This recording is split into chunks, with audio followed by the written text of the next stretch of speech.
Existen 4 posibles niveles de sedación, ¿no? Desde que el paciente está despierto hasta el nivel más profundo de sedación. Recordar que nosotros, como odontólogos, de forma independiente, solamente podemos realizar sedación mínima o sedación moderada, que usualmente lo conseguimos con benzodiazepinas por vía oral. Y que de ahí en adelante la sedación profunda y la anestesia general solamente las puede llevar a cabo, solamente las puede realizar el anestesiólogo, ¿sí? Recordar un poco los conceptos. Recordar que en primer lugar, tanto en la sedación mínima como en la sedación moderada, se mantiene estable la función cardiovascular y respiratoria. En la sedación mínima, la función cardiovascular y respiratoria se mantiene inalterada, prácticamente no se modifica. Y en la sedación moderada o sedación consciente, se puede reducir ligeramente la función respiratoria y ligeramente la función cardiovascular, pero eso no llega a ser significativo. Entonces, lo que caracteriza estos dos primeros niveles, tanto sedación mínima como sedación moderada, es que se mantiene muy estable la función respiratoria y cardiovascular. Es por eso que nosotros, de forma independiente, podemos realizar procedimientos ambulatoriamente de sedación mínima y sedación moderada. Entonces se mantiene bastante estable el sistema cardiovascular y respiratorio, ¿no? En la mínima no se altera y en la moderada sufre una ligera disminución, sobre todo la función respiratoria, muy ligeramente la función cardiovascular, pero una disminución que no es significativa, ¿no? Recordar asimismo, como el nombre lo indica, la sedación moderada o sedación consciente, obviamente necesita que el paciente esté despierto, que el paciente pueda responder a las órdenes verbales o a una ligera estimulación táctil. Obviamente, si yo le digo, por favor, levante el mentón, mueva hacia la izquierda, hacia la derecha, el paciente tiene que responder, porque el paciente debe estar consciente en este nivel. Muy diferente a lo que pasa con la sedación profunda, donde el paciente no va a responder adecuadamente, solamente va a responder luego de estímulos repetidos o estímulos potencialmente dolorosos. Solamente ahí va a responder cuando está en sedación profunda. Aquí el paciente va a estar en un nivel, valga la redundancia, en un nivel más profundo, en un mayor nivel de depresión del sistema nervioso en comparación a los dos primeros. ¿Por qué esto solamente lo puede hacer el anestesiólogo? Porque aquí sí se observa una disminución de la función respiratoria, aquí sí una disminución significativa. Recordemos que en sedación profunda muchas veces se va a requerir usar combinación de fármacos. Por ejemplo, ketamina con midazolam o midazolam con fentanilo, dependiendo si el procedimiento es muy doloroso. Entonces, aquí ya tenemos un mayor nivel de depresión, lo que genera que pueda haber una disminución significativa de la función respiratoria. En un primer momento, el paciente todavía mantiene la capacidad de respirar de forma independiente, de forma voluntaria, pero podría ser que el paciente necesite asistencia ventilatoria. Y de ser así, obviamente, el único profesional capacitado para brindar la asistencia ventilatoria de manera adecuada es el médico anestesiólogo. Ojo, solo el especialista en anestesiología, no cualquier médico. Y en este nivel todavía la función cardiovascular se mantiene estable. Una disminución mínima, pero que no sale del rango esperado. Muy diferente a lo que vimos la semana pasada con la anestesia general, ¿no? Que recordemos, era la pérdida de 4 componentes: pérdida de la conciencia, pérdida de la sensibilidad dolorosa, pérdida de la motilidad y pérdida de la actividad refleja. Es el máximo nivel de depresión la anestesia general. Y aquí sí, el paciente pierde completamente la capacidad de respirar de forma independiente y también la función cardiovascular va a estar disminuida notablemente, va a estar reducida. ¿Sí? No confundir los niveles de sedación que hemos visto con la clasificación de los pacientes, que es otra cosa, la clasificación del estado físico del paciente, también según la ASA. La ASA clasifica el estado físico de los pacientes en 5 niveles. Tenemos un paciente ASA1, aquel paciente completamente sano, que no tiene una enfermedad sistémica, es un paciente completamente sano, sin ningún tipo de patología. Luego tenemos el ASA2, que es un paciente con una enfermedad leve, una enfermedad bien controlada, que no va a modificar su estilo de vida, ¿sí? Por ejemplo, un paciente ASA2 puede ser un paciente hipertenso controlado, o un paciente diabético que esté bien controlado, o un paciente con enfermedad tiroidea, con hipotiroidismo, que consume adecuadamente su medicación hormonal. Un paciente con una enfermedad leve que está bien controlada, que no genera alteración en su actividad normal. Eso es ASA2. Hasta ahí nosotros podemos proceder, ¿no? Nosotros como odontólogos de manera ambulatoria solo podemos hacer sedación consciente en un paciente ASA1 o ASA2. Más allá de eso, hay más posibilidad de complicaciones. ¿Qué será un paciente ASA3? Un paciente ASA3 será aquel que tiene una enfermedad sistémica, pero que no está completamente controlada. Enfermedad sistémica más compleja que va de alguna manera a limitar su actividad física. De repente un hipertenso que no tiene la enfermedad controlada, un paciente hipertenso que tiene más de 140/90 de forma sostenida, no controla bien la enfermedad. O un diabético mal controlado, un diabético que constantemente está por encima de 180 miligramos por decilitro. Igual, ¿no? Pacientes que no controlan bien la enfermedad, lo cual va a causar ciertas restricciones, ciertas limitaciones en su actividad diaria. Luego tenemos el ASA4, que es un paciente con enfermedad grave, que pone en peligro su vida, una enfermedad sistémica severa, muy limitante. Y finalmente el ASA5, que es un paciente moribundo, que es improbable que pueda sobrevivir más allá de 24 horas. Entonces, recordar que nosotros como odontólogos solo podemos hacer sedación mínima o sedación moderada a pacientes ASA1 o ASA2. Lo demás se tiene que manejar bien en el ámbito hospitalario y siempre con la supervisión de un anestesiólogo. Muy bien, pasamos entonces al tema propiamente de la sesión de hoy, que corresponde al grupo de benzodiazepinas. Las benzodiazepinas son depresores del sistema nervioso central dosis dependiente.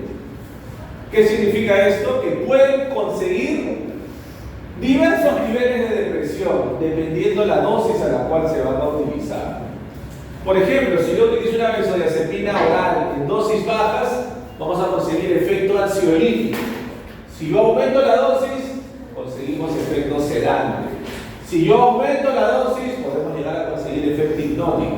Y así podemos causar prácticamente todos los niveles de depresión, llegando incluso hasta sedación profunda.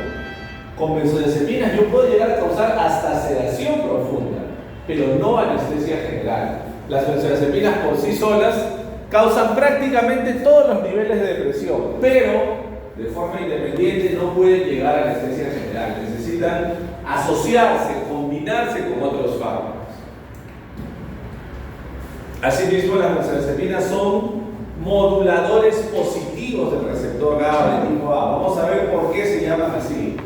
Ojo, no son agonistas, son moduladores positivos del receptor GABA de tipo A. Se usan mucho, jóvenes, las benzodiazepinas porque son muy seguras, tienen un amplio margen de seguridad. Y eso lo vemos calculando, por ejemplo, el índice terapéutico, ¿no? Yo pongo un ejemplo, imagínense ustedes. ¿Cómo se calcula el índice terapéutico? El índice terapéutico se calcula dividiendo la dosis letal media sobre la dosis efectiva media. El índice terapéutico es un indicador de la seguridad del fármaco, del perfil de seguridad que puede tener un fármaco. ¿Qué tanto la dosis letal se aleja de la dosis efectiva? Obviamente, ¿qué será la dosis letal media? La cantidad de fármaco que puede causar la muerte en el 50% de la población. Y la dosis efectiva media, la cantidad de fármaco que va a causar un efecto beneficioso en el 50% de la población. Entonces, imaginemos un ejemplo. Imaginemos que yo quiero calcular el índice terapéutico del fentanilo. Digamos fentanilo. Yo digo, ¿cuál es la dosis letal media del fentanilo? Yo digo 400 microgramos. ¿Y cuál es su dosis efectiva media? Su dosis efectiva media es 100 microgramos. ¿Cuál será, jóvenes, el índice terapéutico del fentanilo? 4. Es un valor numérico que carece de unidades, ¿no? Porque yo elimino microgramos, elimino 2 ceros, me queda 4. Muy diferente, por ejemplo, así yo quiero calcular el índice terapéutico del paracetamol.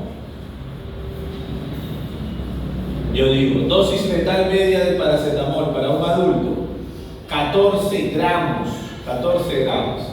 Dosis efectiva media, 500 miligramos. 500 miligramos es lo mismo que decir 0.5 gramos. Yo divido 14 entre 0.5 y me sale 28. ¿Cuál de esos dos fármacos es más peligroso de administrar? ¿Fentanilo o paracetamol? Obviamente fentanilo, ¿no? Porque la dosis letal media está más cerca de la dosis efectiva media. Hay fármacos muy peligrosos, algunos anestésicos generales cuyo índice terapéutico es 2.5, muy estrecho.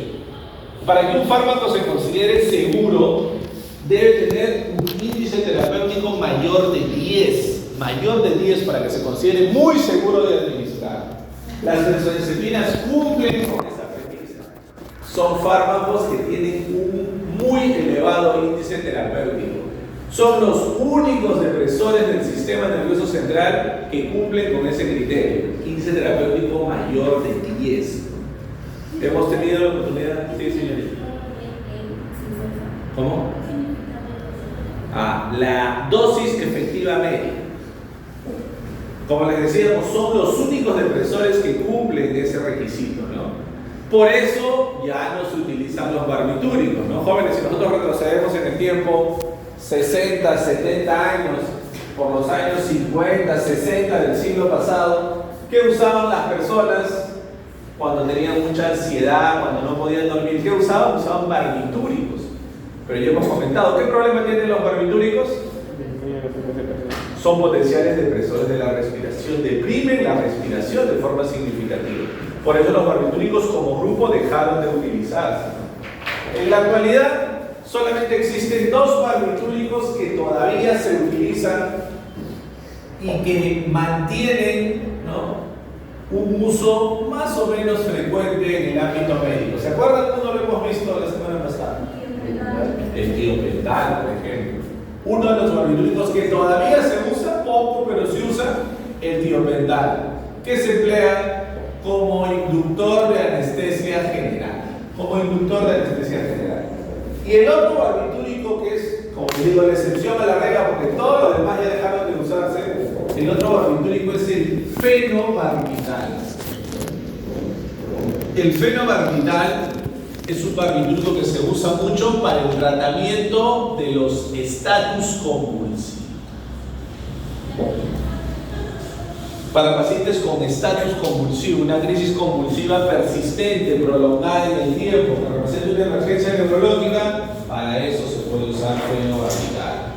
En general, para formas severas de epilepsia. No son los 2 únicos usos que persisten hasta la actualidad todavía de los barbitúricos, ¿sí?, que son usos extremos, como se darán cuenta.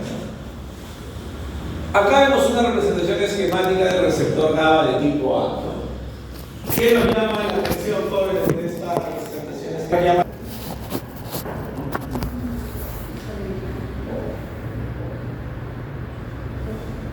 ¿Qué nos llamará la atención?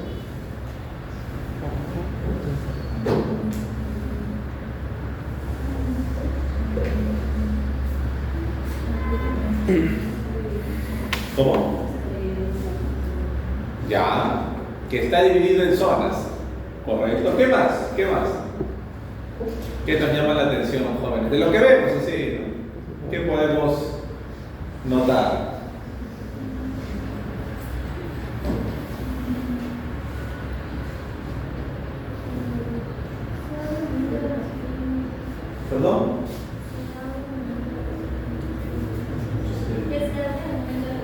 Ya, también, obviamente, que muchos de estos fármacos, incluido el ligando endógeno, recuerden que el ligando endógeno es el neurotransmisor GABA, el receptor se llama GABA de tipo A. Muchos de estos ligandos, sea el ligando endógeno o sea algunos fármacos, lo que van a producir es la apertura del canal iónico para permitir el ingreso de cloro.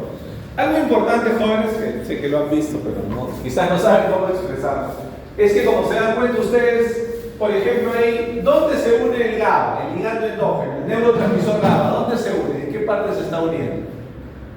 Si yo tuviera que describir específicamente el sitio donde se une el neurotransmisor GABA. Activo. ¿Cómo? Activo. Ya, en el sitio activo, obviamente, el sitio activo, pero ¿dónde se ubica ese sitio activo? ¿Dónde se ubica el sitio activo? Entre alfa y beta, ¿no? Recordemos que el receptor GABA, como lo hemos comentado antes, es un receptor pentamérico, tiene 5 subunidades, como vemos acá. 2 subunidades alfa, 2 subunidades beta y una subunidad gamma. ¿Dónde se usa el neurotransmisor GABA? ¿Dónde se une? ¿Dónde va a tener su punto de unión? En la interfase formada por la subunidad alfa y la subunidad beta. Ahí se une el neurotransmisor GABA. ¿Dónde se unirán las benzodiazepinas, jóvenes? En la interfase formada por las subunidades alfa y la subunidad gamma. Son molecularmente sitios diferentes, sitios distintos. Es por eso que las benzodiazepinas no son agonistas del receptor. Pueden activar el receptor, sí, pero no se unen al sitio activo. No se están uniendo al sitio activo. Las benzodiazepinas se unen en un sitio diferente, que lo podemos ver aquí con más detalle. Podemos ver acá, desde una vista extracelular, vemos 2 subunidades alfa diametralmente opuestas, 2 subunidades beta y una subunidad gamma, ¿no? Un receptor pentamérico que tiene 5 subunidades. Y acá vemos con mayor detalle. ¿Qué cosa se unía entre alfa y beta, jóvenes? El neurotransmisor GABA, el ligando endógeno. Por eso tenemos ahí la letra A, que significa sitio de unión para el agonista. Sitio de unión para el agonista. La letra A, en la interfase de alfa y beta, el sitio de unión para el agonista. Muy diferente a lo que vemos entre alfa y gamma. ¿Qué se unía entre alfa y gamma? Las benzodiazepinas, que son moduladores positivos del canal. Moduladores positivos del canal. ¿Qué significa? Que, por ejemplo, por poner un ejemplo, cuando solamente está unido el GABA, cuando solamente hay GABA, en una unidad de tiempo, digamos en un segundo, ese canal se abre y se cierra 2 veces. Se abre y se cierra 2 veces en un segundo. Cuando está solamente el GABA. Pero ¿qué pasa cuando viene y adicionalmente se une una molécula de benzodiazepina? Digamos midazolam o alprazolam. Se une una benzodiazepina.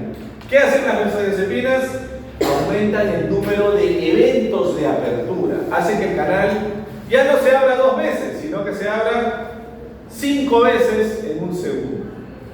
¿Dónde ingresará más cloro? ¿Cuando el canal se abre 2 veces o cuando el canal se abre 5 veces? Obviamente, a mayor número de aperturas, mayor ingreso de cloro.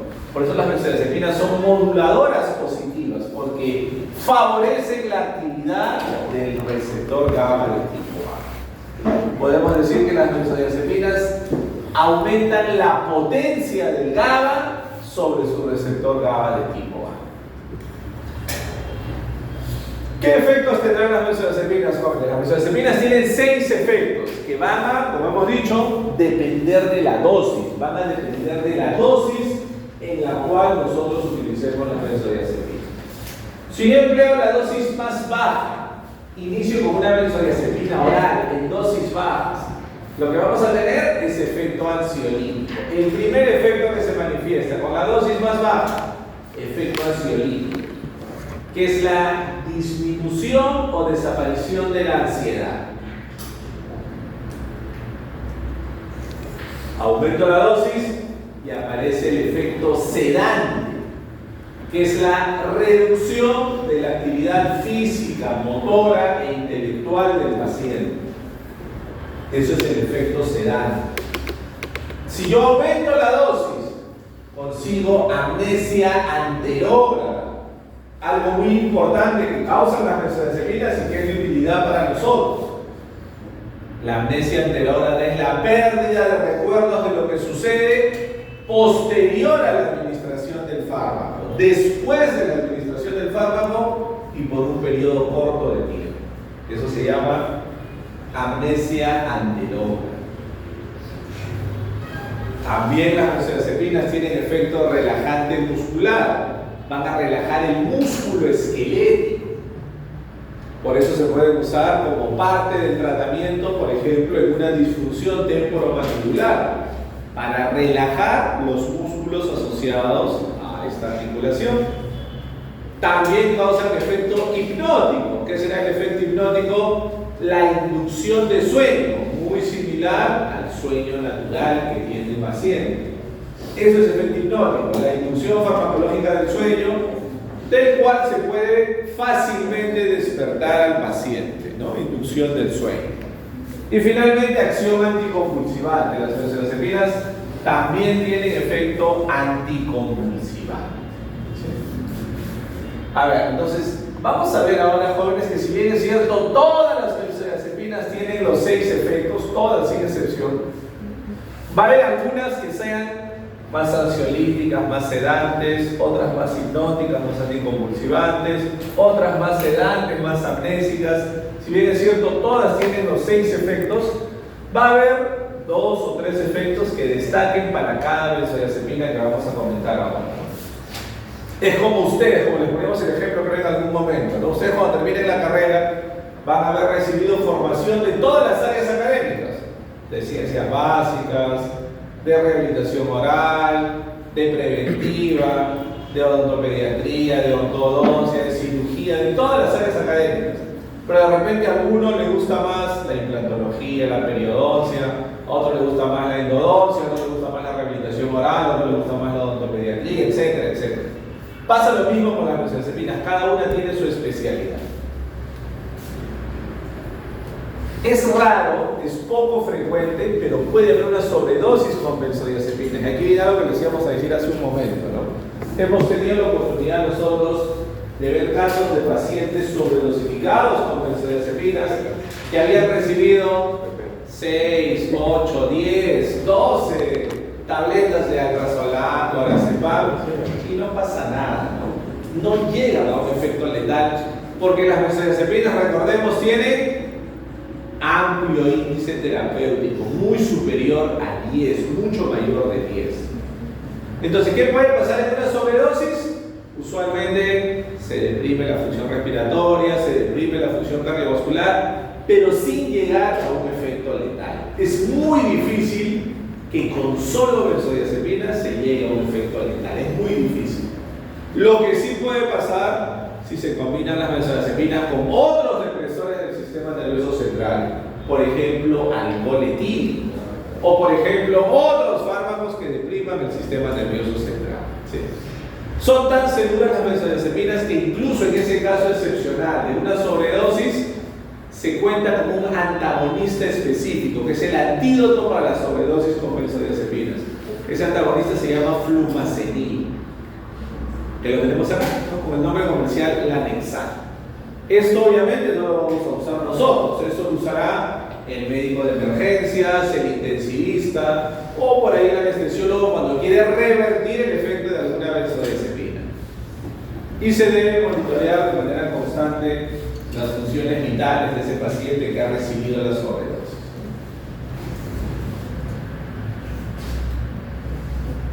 En nuestro país existen más de 10 benzodiazepinas diferentes, pero son 6 las que son de alguna manera más importantes, ¿no? Las que se van a utilizar en el ámbito médico en general.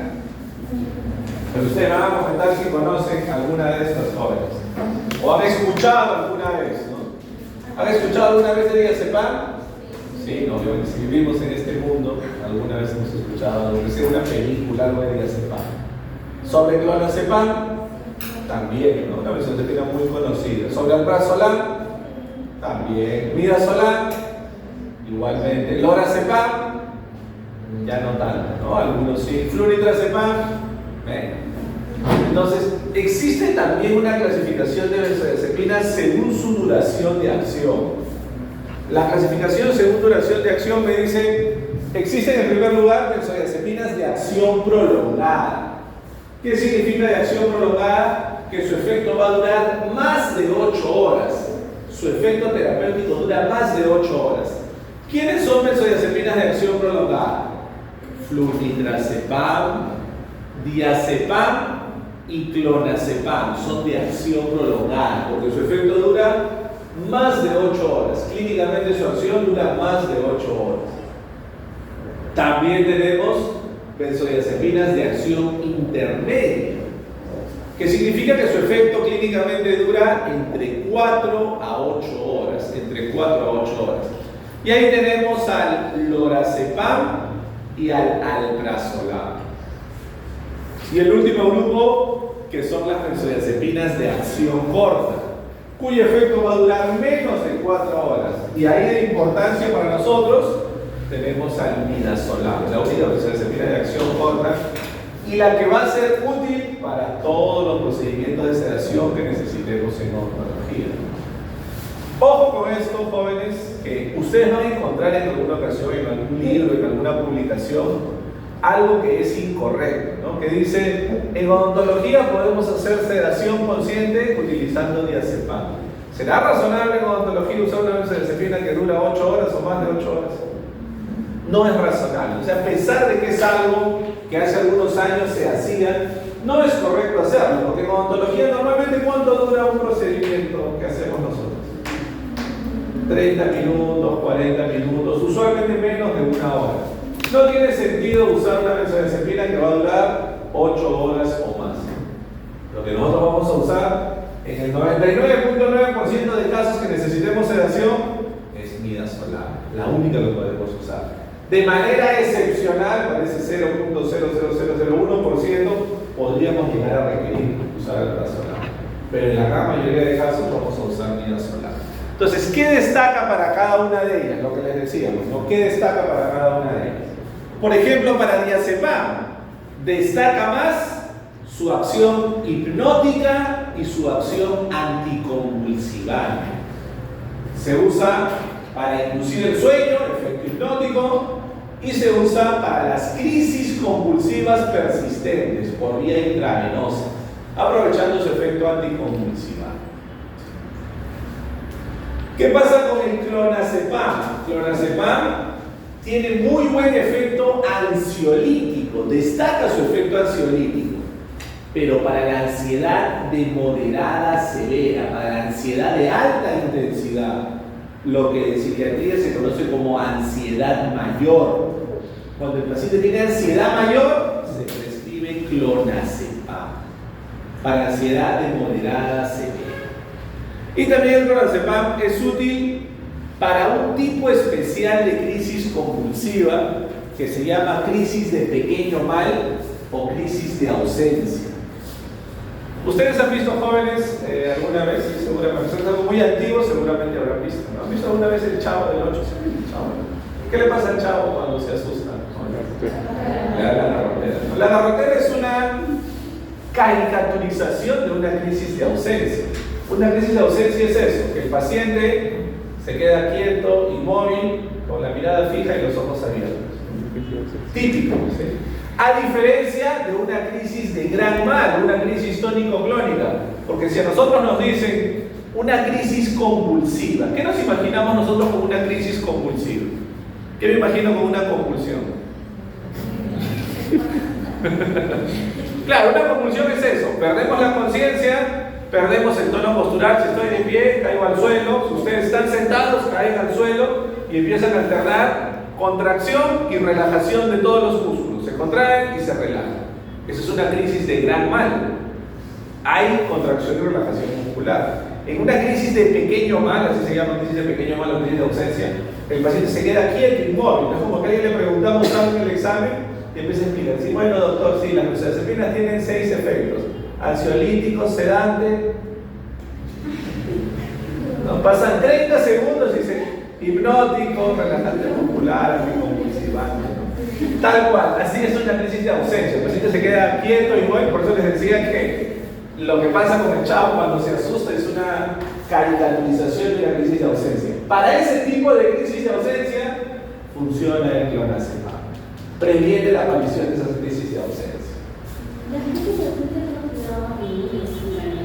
Mayoritariamente en niños, pero no exclusivamente en niños, también puede pasar en adolescentes y adultos. Es como por ejemplo el asma, ¿no? ¿Quién conoce de cerca o de lejos un niño que sea asmático? ¿Quién conoce un niño que sea, levantemos la mano, ¿quién conoce un niño que sea asmático? El asma es una enfermedad muy frecuente en niños, ¿no? Muy frecuente. Poco frecuente en adolescentes, extremadamente rara en adultos, pero hay adultos que tienen asma. ¿No es correcto lo que dice su compañera? La crisis de ausencia es mucho más frecuente en pacientes pediátricos. Rara en adolescentes, muy poco frecuente en adultos, ¿sí? Pero existe. Alprazolam es una benzodiazepina que tiene muy buena acción ansiolítica, pero para ansiedad menor, para ansiedad entre leve a moderada. Para ansiedad menor, entre leve a moderada. ¿Sí? Y también el alprazolam destaca por su acción sedante, ¿sí? O sea, estamos viendo, para diazepam, recordemos, predomina la acción hipnótica y la acción anticonvulsivante para emergencias convulsivas. Para clonazepam predomina la acción ansiolítica, pero para ansiedad mayor. Y para las crisis convulsivas de pequeño mal, para las convulsiones de pequeño mal. En el caso del alprazolam, muy buen ansiolítico, pero en este caso para ansiedad menor, entre leve a moderada, y también muy buen sedante. En el caso del midazolam, lo vamos a ver ahora con detalle porque es nuestra estrella, la que más vamos a usar. Para el caso del lorazepam es como una versión suavizada del diazepam, ¿no? Entonces, si lorazepam es una versión suavizada del diazepam, una versión soft de diazepam, ¿qué efectos tendrá principalmente el lorazepam? Tiene los mismos efectos que predominan en el diazepam. ¿Qué efectos predominan en el diazepam? Hipnótico y anticonvulsivante. Con la diferencia que el diazepam es de acción prolongada y lorazepam es de acción intermedia, ¿no? Entonces, para el lorazepam también predomina efecto hipnótico, se usa mucho en pacientes con insomnio, y también efecto anticonvulsivante para emergencias convulsivas. La última que vamos a ver es flunitrazepam. ¿No les suena, jóvenes, flunitrazepam o quizás el nombre comercial Rohypnol? ¿Sí? A ver, así rapidito, ¿no? Hacemos, a ver, busquen en su celular, a ver qué les sale, ¿no? Rohypnol en Perú, pongan algo así, a ver qué les sale de resultado. Estoy seguro que alguna vez han visto, al menos en las noticias, han visto algo sobre esto. Rohypnol en Perú, les sale a dónde pueden comprar Rohypnol en Perú. O noticias sobre Rohypnol, ¿qué les sale de interesante? Algo.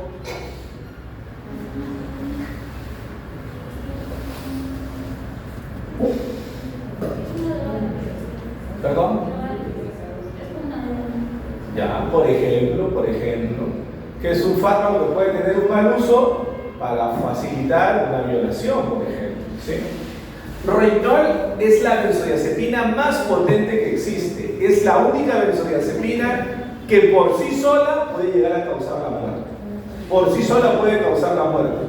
Causa una depresión respiratoria severa. Es una benzodiazepina que en algunas características se parece a los barbitúricos. Es un potente depresor de la respiración. Estoy seguro que alguna vez han escuchado, quizás no lo encuentran ahí en los primeros resultados, alguna vez han escuchado que alguien, sobre todo un varón, fue a un bar, a una discoteca, conoció a alguien, le invitaron una bebida y se murió, ¿no? Tomó y se murió, ¿no? Lo pepearon para robarle y se murió, ¿no? 90% de casos que han llegado a la muerte es por flunitrazepam, porque han combinado flunitrazepam con alcohol. Eso es Rufis, ¿no? ¿Perdón? Rufis.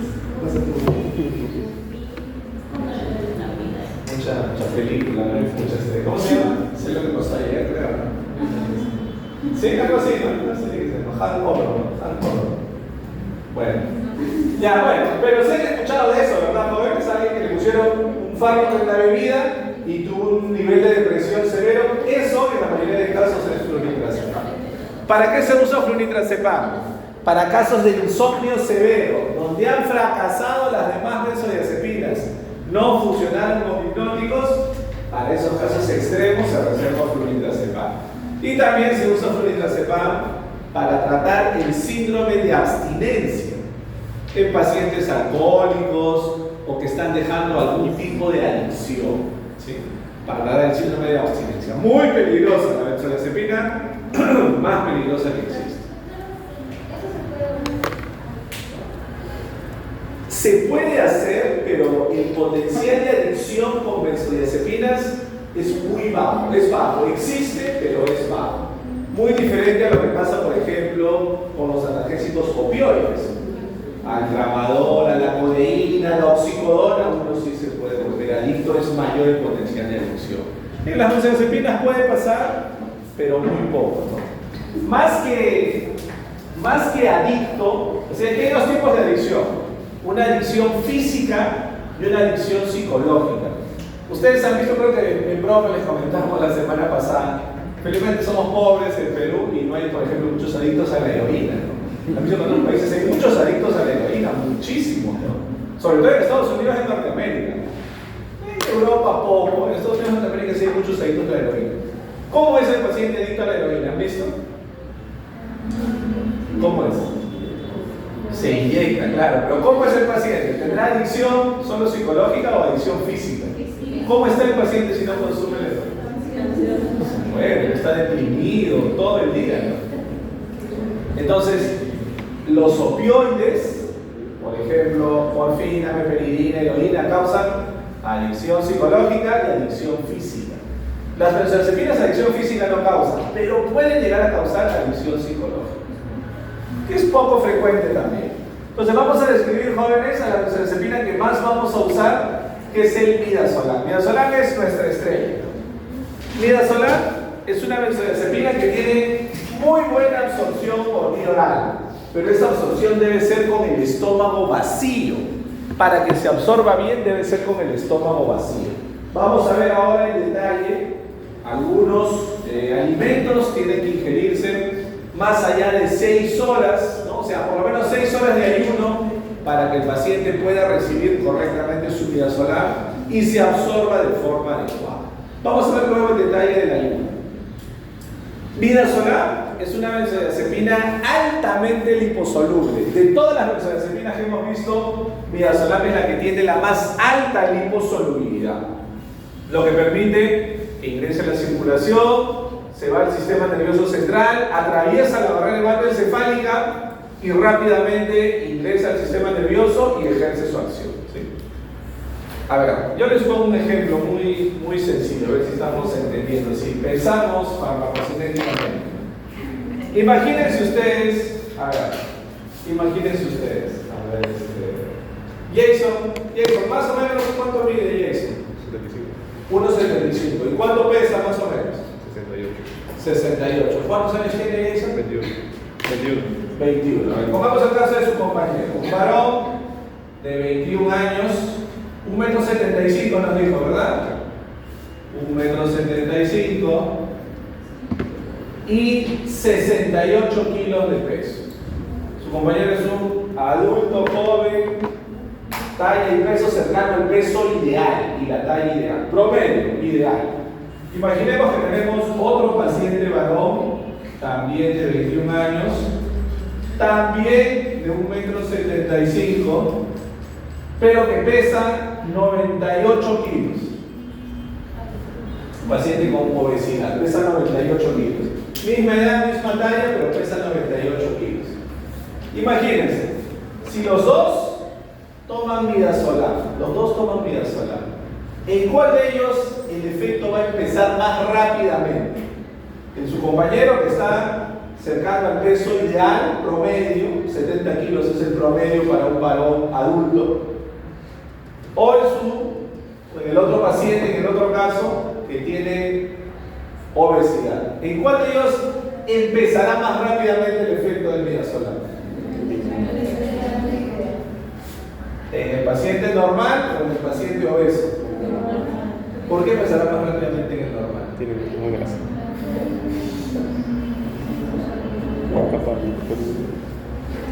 ¿Por qué? Porque está bien en el normal, pero ¿por qué, señor? ¿Por qué empezará más rápidamente en el normal?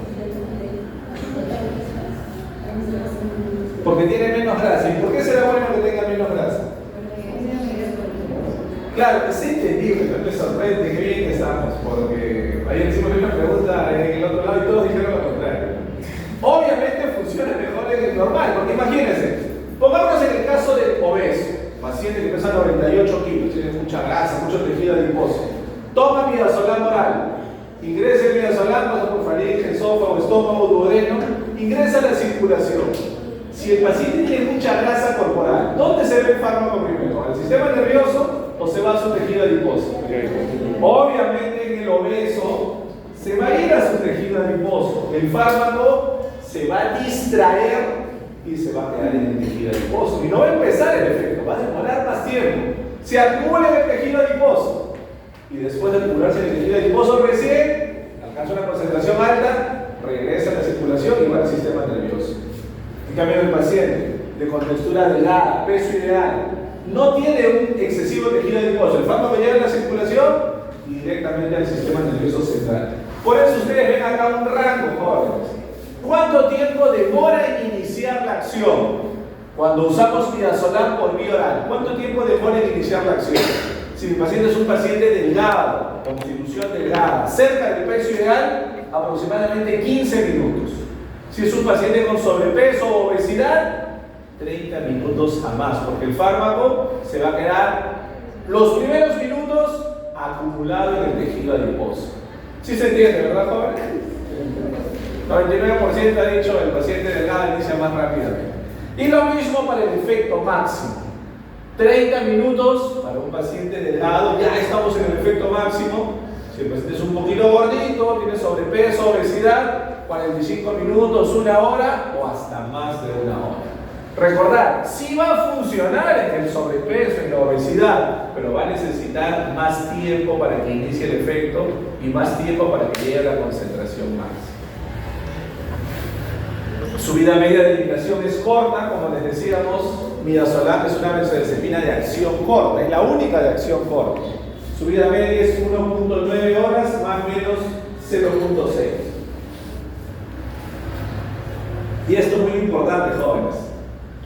El efecto puede durar entre 1 a 2 horas. Entre 1 a 2 horas. A ver, imaginemos nosotros, como el paciente se cita en ayunas, lo ideal usualmente es citarlo en la primera hora de la mañana.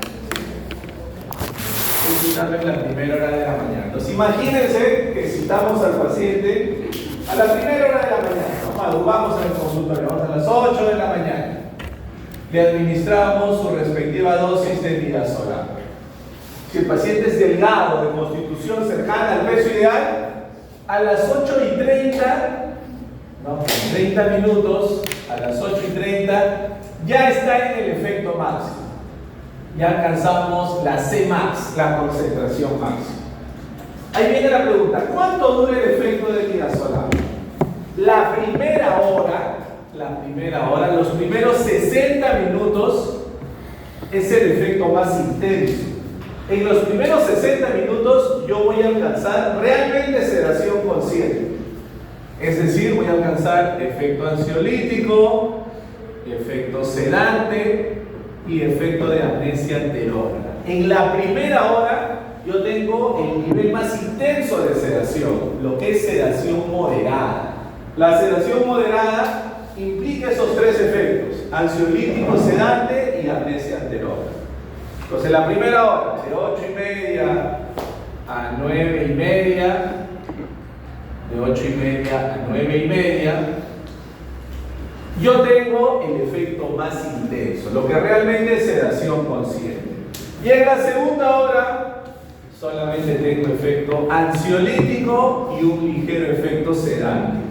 Ya no hay amnesia anterógrada. Muy larga.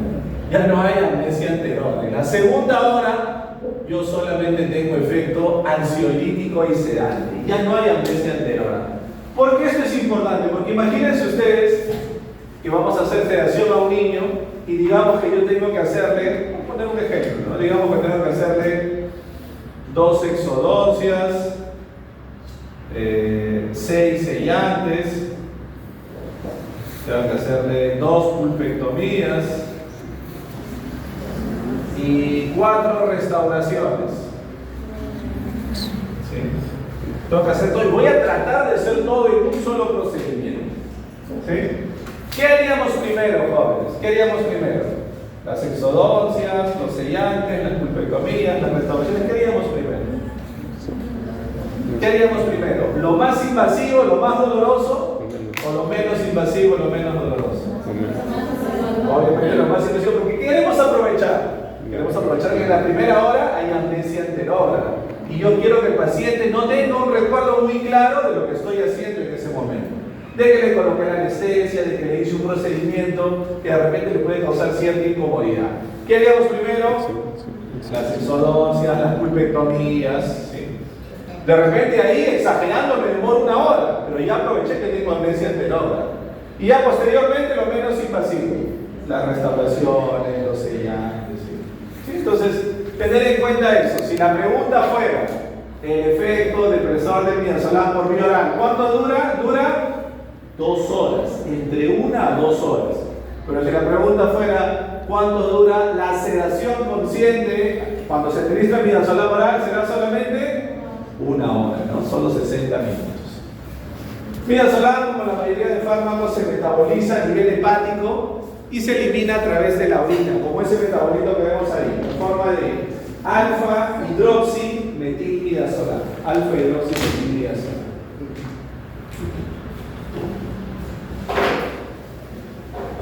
Vamos a pasar esto. Esto lo vamos a ver posterior. Vamos a pasar esto para ver esto que es un poco más relevante. Las dosis, que es lo que nos interesa. En adultos vamos a utilizar esta presentación. El midazolam viene en tabletas recubiertas de 15 miligramos. De 15 miligramos. Yo puedo usar, como ven ustedes acá, creo que sí se llega. La tableta tiene una ranura.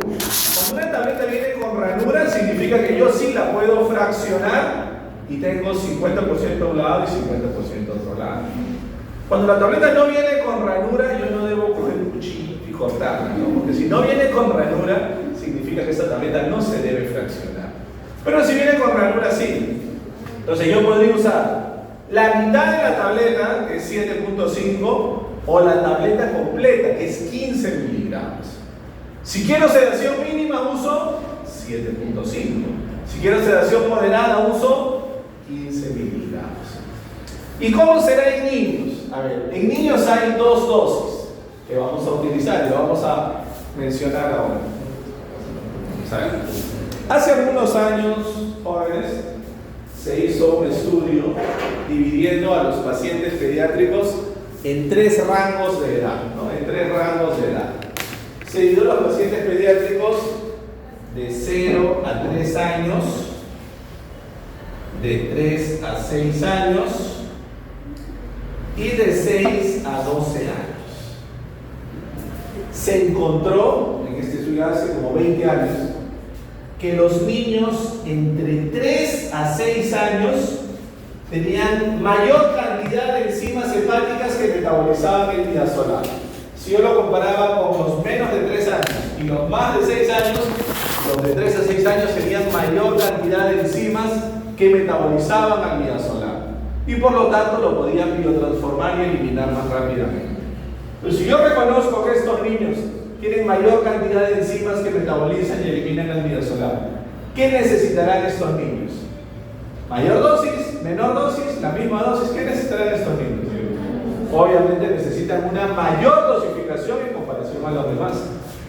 Entonces, de 0 a 3 y de 6 a 12, yo voy a usar la dosis convencional. De 0 a 25 a 0,50 miligramos por kilo. La dosis convencional. Me va a servir para niños menores de 3 años y para niños de 6 a 12 años. Pero para niños de 3 a 6 años, que precisamente es la mayor cantidad de pacientes que van a requerir sedación, yo voy a usar la dosis más alta. De 0,50 a 0,75 miligramos por kilo. Ojo con eso porque aquí está la mayor cantidad de pacientes que van a requerir sedación. Y hacemos un ejemplo sencillito, joven, así muy rápido, un ejemplo sencillito. Pongamos, a ver, ejemplo sencillo, ponemos por acá. Ejemplo sencillito. Digamos que tenemos un paciente varón, digamos de 5 años y 19 kilos de peso y necesita sedación consciente con midazolam. 5 años y 19 kilos de peso. Sedación consciente, le voy a dar la dosis máxima. ¿Cuál es la dosis máxima que le corresponde a ese niño? 0,75 miligramos por kilo. Si yo multiplico 0,75 por 19, ¿cuánto sale, jóvenes? ¿Cuánto sale 19 por 0,75? Multiplicamos, por favor. 14,25. Para este niño me saldría 14,25 miligramos. Muy diferente a si yo tuviera una niña más grande, una niña, y vamos a tener acá en este caso una niña de 8 años y digamos 27 kilos de peso y que también requiere sedación consciente con midazolam. 8 años y 27 kilos de peso. ¿Cuál es la dosis máxima que le corresponde al peso de la niña? 0,50. Pesa 27 kilos. 27 por 0,50 le tocaría 13,5 miligramos. Por eso es muy importante conocer esto, porque ¿qué pasa? Yo veo que una niña que tiene mayor edad y que tiene mucho mayor peso necesita menor cantidad de midazolam. El niño más pequeño que pesa menos por su condición metabolizadora del midazolam necesita mayor dosificación. ¿Sí? ¿Se entiende, jóvenes? Entonces recordar esa diferencia en las dosis de midazolam. Finalmente, para que no nos gane el tiempo, algo que quería que veamos, lo complementaremos un poco en el seminario, es la recomendación del ayuno. ¿Qué me dice la ASA sobre el ayuno que debemos tener previo a un procedimiento de sedación? Obviamente va a depender si yo hablo de alimento sólido, de leche materna, leche no materna, si hablo de una bebida, agua o una infusión. Entonces, me dice, para líquidos claros se recomienda por lo menos un ayuno de 2 horas. Por lo menos un ayuno de 2 horas. ¿Qué vas a hacer a líquidos claros, jóvenes? ¿A qué nos suenan líquidos claros? Por ejemplo, agua, una infusión de manzanilla, anís, ¿no? Esos son líquidos claros. El paciente debe tener un ayuno por lo menos de 2 horas. Si de repente es un niño pequeño, ojo que midazolam formalmente se puede emplear a partir de los 6 meses de edad. Imaginemos que tenemos que tener a un niño de 1 año que todavía está recibiendo lactancia materna. Por lo menos 4 horas de ayuno de la lactancia materna. Por lo menos 4 horas. Si fuera fórmula pediátrica, normalmente los niños por lo menos hasta los 5 o 6 años toman fórmula. Usualmente, ¿no? Ayuno por lo menos de 6 horas de la fórmula pediátrica. Leche no humana, igualmente 6 horas, y una comida sólida, pero una comida ligera, por lo menos 6 horas, ¿no? Por eso les decíamos, lo ideal es que el paciente tenga su última comida en la noche del día anterior, 8, 9, 10 de la noche, y que su atención sea en la primera hora del siguiente día. Sí, eso es lo ideal. Asimismo, algo importante, existe algo que se llama clasificación de Malampati. La clasificación de Malampati me indica la permeabilidad de la vía respiratoria. Ven ustedes, clase 1, clase 2, clase 3 y clase 4. ¿En cuál de ellos creen ustedes que será más seguro realizar un procedimiento de sedación? Clase 1, 2, 3, 4. obviamente en clase 1 o clase 2, ¿no? Nosotros podemos hacer sedación ambulatoria solamente en pacientes clase 1 o clase 2. Vean ustedes, ¿no? Clase 1, el paladar blando se aprecia sin problema, la úvula está separada de la base de la lengua, la vía está completamente permeable, se ven, ¿no?, los pilares faringios, no hay problema. En la clase 2, vean ustedes, ya no, la úvula se sobrepone con la base de la lengua, se ve aproximadamente el 50% de los pilares faringios, no se pueden ver por completo. En la clase 3, vean ustedes, más del 50% de la úvula está tapada con la base de la lengua, se ve menos del 50% de los pilares faringios, y la clase 4 no se ve nada. Imagínense ustedes, ¿no? ¿No es un chorro roncar en jóvenes? No, alguna vez.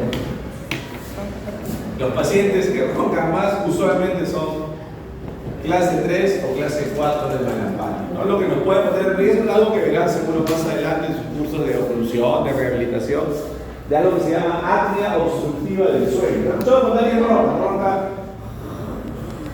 y en un momento, ¿no? Y se queda ahí, ¿no? Se queda ahí, hace una apnea, para de respirar unos segundos, ¿no? Obvio que eso es un riesgo alto, incluso de muerte súbita, ¿no? Hay que tener mucho cuidado con eso. Entonces, recordar que nosotros podemos hacer sedación en pacientes Malampati clase 1 o clase 2 porque me asegura una mejor permeabilidad de la vía respiratoria y mínimo riesgo de que el paciente tenga complicaciones, ¿sí? Bien, jóvenes, nos vemos en 15 minutos en el laboratorio.